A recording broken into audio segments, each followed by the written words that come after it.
Hi friends, welcome back to my channel. So తమ్ముళ్ళు అయితే చూస్తారు కదా అండి.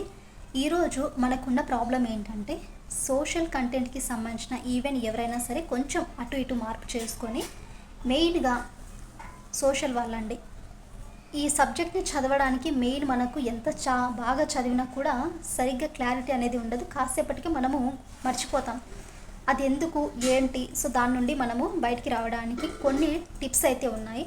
వాటిని అయితే ఈరోజు ఫాలో అవ్వండి. నా తరపున మీకు ఈ చిన్న టిప్స్ యూజ్ అవుతా అనేసి ఒక వీడియో అయితే చేస్తున్నాను. మీకు నచ్చితే మాత్రం ఆ టిప్స్ని ఫాలో అవ్వండి.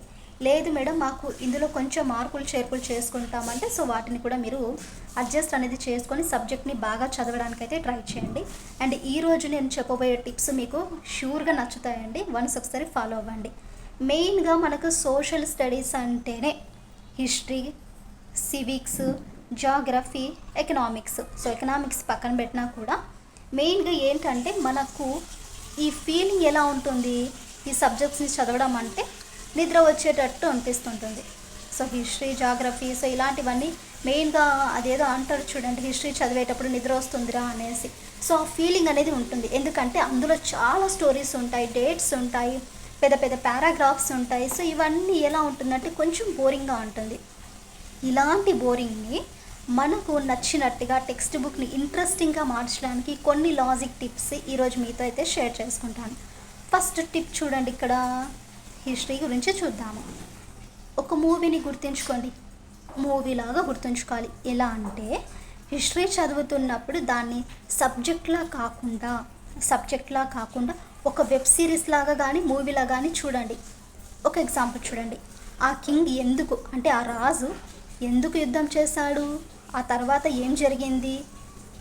సో ఇలా మనకు ఎక్సైటెడ్ ఫీల్ అయ్యేట్లాగా ఊహించుకోవాలి. అంటే ఒక మూవీని మనం ఊహించుకోవాలి. అండ్ నెక్స్ట్ వన్ వచ్చేసి క్యారెక్టర్స్కి మీ ఫ్రెండ్స్ నేమ్స్ కానీ సెలబ్రిటీ నేమ్స్ కానీ పెట్టి గుర్తుపెట్టుకోండి. అండ్ ఇంకా బాగా గుర్తుంటుంది. సో మనకు క్యారెక్టర్స్ ఉంటాయి కదా. ఫర్ ఎగ్జాంపుల్ మనము మొఘల్ సామ్రాజ్యం తీసుకుని ఉంటాము. సో ఆ మొఘల్ సామ్రాజ్యంలో మన ఫ్రెండ్స్తోనే అంటే మనము వాళ్ళ దగ్గర పోయి అరే నువ్వు ఇదిరా అనేసి చెప్పొద్దండి, జస్ట్ ఫన్ అది ఊహించుకోవాలి మనము. సో ఊహించుకొని అలా చేసుకుంటే మాత్రం చాలా బాగా గుర్తుంటుంది. ఇది మనకు మొదటి స్టెప్ అండి, మూవీలాగా ఇమాజినేషన్ చేసుకోవడం అంటే ఒక స్టోరీ లాగా మనమే ఊహించుకోవడం. అండ్ నెక్స్ట్ వన్ ఏంటంటే ఇది అందరికీ చాలా బాగా తెలుసు, మైండ్ మ్యాప్ అండి. సో మైండ్ మ్యాప్స్ లేదా flow chart. So flow charts అంటే ఏంటి, ఇక్కడ సోషల్లో ఉన్నప్పుడు మనకు పెద్ద పెద్ద పారాగ్రాఫ్స్ ఉంటాయి. సో థియరీ పార్ట్ అనేది ఎక్కువ ఉంటుంది. సో వాటిని చూసి మనము భయపడుకోకుండా వాటిని ఫ్లో చార్ట్స్గా మార్చాలి. ఫ్లో చార్ట్స్ అంటే మీకు తెలుసు కదా, మైండ్ మ్యాప్స్ అంటే ఎలా అంటే చూడండి. ఫర్ ఎగ్జాంపుల్ ఒక కింగ్డమ్, ఇప్పుడు చెప్పాం కదా విజయనగర సామ్రాజ్యం తీసుకోండి. సో ఆ విజయనగర సామ్రాజ్యం మనం తీసుకున్నప్పుడు అంటే అది చదువుతున్నప్పుడు మెయిన్గా మనకు దాని ఎవరు ఫౌండర్ స్థాపించింది ఎవరు, సో ఫౌండర్ తరపున మళ్ళీ అందులో ఉండే ఇంపార్టెంట్గా ఉండే వార్స్ యుద్ధాలు ఏంటి, సో ఇంపార్టెంట్గా ఉండే యుద్ధాలు ఏంటి, దాని తర్వాత వారు చేసిన ఆర్కిటెక్చర్స్ నిర్మాణాలు ఏంటి, నెక్స్ట్ దాని తర్వాత ఇలా మనం రాసుకునే డెక్లైన్ అంతే అండి. డెక్లైన్ ఇవ్వాలి. ఫస్ట్ ఫౌండర్ నేమ్ రాసుకోవాలి, నెక్స్ట్ వారు చేసిన ముఖ్యమైన యుద్ధాలు ఏంటి, వారి యొక్క నిర్మాణం ఏంటి, లాస్ట్లో మనకు డెక్లైన్ ఎలా అయింది. సో ఇలా ఫ్లో రాసుకుంటే మొత్తం పేజీ మనం చదవాల్సిన అవసరం లేకుండా ఆ ఫ్లో చూస్తే మనకు మ్యాటర్ అంతా గుర్తొస్తుంది. ఇది మనకు mind maps and flow charts. Next one ఏంటంటే థర్డ్ టిప్ అండి. సో థర్డ్ టిప్ కొంచెం మెస్సీగా రాస్తున్నాను, అడ్జస్ట్ అవ్వండి. థర్డ్ టిప్ ఏంటంటే యాక్టివ్ రీకాల్ అండి. Active recall. సో మీరు ఒక టీచర్ అయితే మనమే క్వశ్చన్ చేసుకోవాలి. ఒకసారి ఒక టాపిక్ చదవడం అయిపోయాక బుక్ పక్కన పెట్టి మీరు ఒక టీచర్ అయితే మీ స్టూడెంట్కి ఎలా ఎక్స్ప్లెయిన్ చేస్తారో అలా లౌడ్గా చెప్పాలి, గట్టిగా చెప్పాలి. మీకు కాన్సెప్ట్ ఎంత అర్థమైందో మనకు అక్కడే బయటపడుతుంది. సో తెలిసిపోతుంది కదా. సో మనం ఒక టీచర్ అయితే ఎలా చెప్పాలి, సో గట్టిగా మాట్లాడడము, సో ఇలాంటివన్నీ చేసుకుంటే సబ్జెక్ట్లో మనం ఎంత బాగున్నామనేది మనకు అక్కడే తెలిసిపోతుంది. నెక్స్ట్ ఫోర్త్ టిప్ అండి. సో ఫోర్త్ టిప్ ఏంటి, ఇక్కడ రాస్తాను చూడండి. ఫోర్త్ టిప్ ఏంటంటే ఇప్పుడు జాగ్రఫీ గురించి తీసుకున్నాం. సో జాగ్రఫీ గురించి తీసుకున్నప్పుడు ఈ జాగ్రఫీని మన నిజ జీవితానికి కనెక్ట్ చేయాలన్నమాట.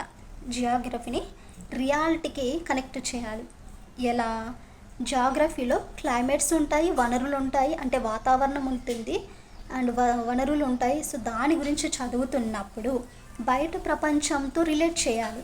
సో క్లైమేట్స్ అంటే అక్కడ ఉండే వాతావరణం ఎలా ఉంటుంది, అక్కడ ఉండే వనరులు ఏంటి, సో ఇలా మనము బయట ప్రపంచంతో రిలేట్ చేసుకోవాలి. గూగుల్ మ్యాప్స్లో ఆ ప్లేసెస్ని చూడండి. అప్పుడు అది జస్ట్ ఒక టెక్స్ట్లా కాకుండా ఒక రియల్ ప్లేస్లా అనిపిస్తుంది. అంటే అక్కడ మనకు ఇప్పుడు ఫర్ ఎగ్జాంపుల్ గూగుల్లో సెర్చ్ చేస్తాము ఫలానా ప్లేస్ చూడాలనుకుని. సో ఆ ప్లేస్ని ఒక రియల్ ప్లేస్లా అనిపిస్తుంటుంది మనకు సమ్ టైమ్స్ చూసినప్పుడు. ఇది మనకు అంటే ఏంటి, ఓవరాల్గా రియాలిటీకి కనెక్ట్ చేయాలన్నమాట. నిజ జీవితంలో మనం కంపేర్ చేసుకుంటూ ఈ జాగ్రఫీని చదవాలి. And next one and last one, 5th tip, keywords. So keywords అంటే హైలైట్ చేయాలండి. ఫర్ ఎగ్జాంపుల్ ఇక్కడ మొత్తం పారాగ్రాఫ్స్ అంతా చూడండి ఇక్కడ. సో మొత్తం పారాగ్రాఫ్స్ చదవడం బోర్ కొడితే కేవలము మనకి ఇయర్స్ ఉంటాయి, సో డేట్స్ ఉంటాయి, నేమ్స్ ఉంటాయి అండ్ ప్లేసెస్ ఉంటాయి. సో వాటిని మనం హైలైటర్ ఉంటుంది కదా, సో హైలైటర్తో హైలైట్ చేసేయండి, మార్క్ చేయండి. రివిజన్ అప్పుడు కేవలము ఆ వర్డ్స్ని చూస్తే మొత్తం స్టోరీ గుర్తొచ్చేలా ప్రాక్టీస్ చేయండి. ఇదండి 5 టిప్స్ మీతో షేర్ చేసుకున్నాను. మనకు ట్రై చేసి చూడండి. ఈరోజు మీ టెక్స్ట్ బుక్లో ఏదైనా ఒక బోరింగ్ టాపిక్ని చదవండి. దాన్ని ఎలా ఈజీగా గుర్తుపెట్టుకోవాలో ఒక సింపుల్ వేలో మీకు స్టోరీలా కానీ పాయింట్స్లా కానీ చెప్తాను. ఓకేనా? ఇది అండి సోషల్ కంటెంట్కి సంబంధించిన.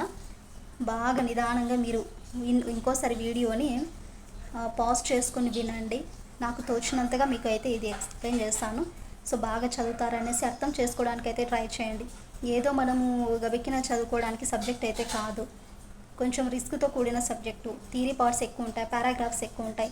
సో వాటిని మనము మెయిన్గా హైలైట్ చేసుకుంటూ ఏ పాయింట్ ఆఫ్ వ్యూలో మనకు అడుగుతారనే దాని గురించి నేర్చుకుంటూ ముందుకెళ్ళండి.